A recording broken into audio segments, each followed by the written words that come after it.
Hey guys, it's Hannah the creator. Thank you so much for tuning into my video. Today's video is going to be about me painting my Kanye Bear sculpt that I sculpted in Nomad in Procreate. So Procreate, I want to say 2 months ago, released a new update where you can paint on 3D models. When I say I screamed because I'm trying to get more into 3D art.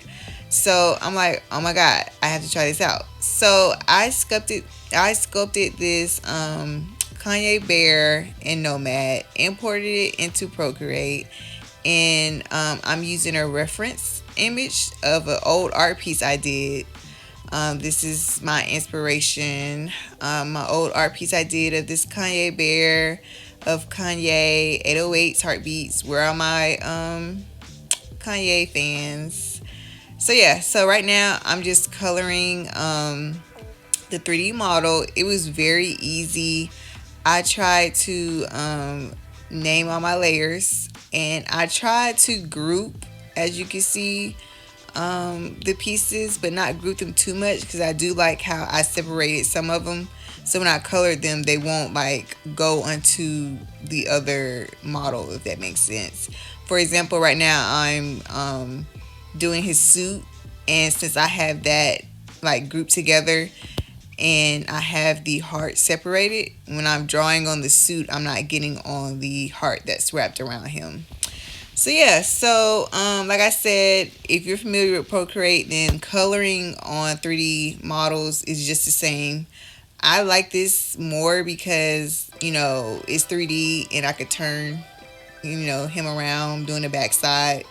It was so cool, you guys. Like, y'all have to try this out. So, I just wanted to show you guys my process. I'm not using no special brushes. I'm just using the ink brush, and of course I changed the size of the tip, the brush size. And as far as the colors, I tried to stay within the same color palette of my art piece, my reference picture, which I like that too. I am doing this on my iPad, and you can do like a what do you call it, a split window, but I just like having a reference picture right into Procreate. It's very easy. So right now I'm doing the ears, you guys, and like I said, this took like, I want to say 30 minutes. It didn't take me that long because I'm not that picky. Now the eyes, oh my god, the eyes was hard to do.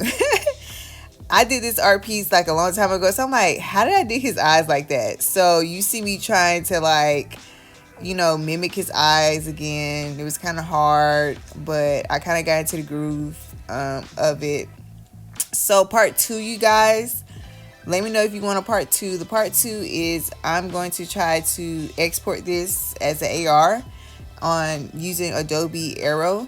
I might import this into Adobe Dimension to do like a little bit more to the background.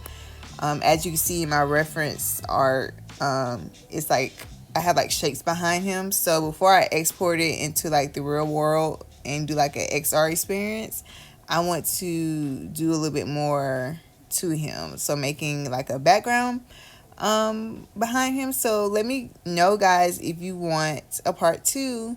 Thanks for watching, and don't forget to subscribe.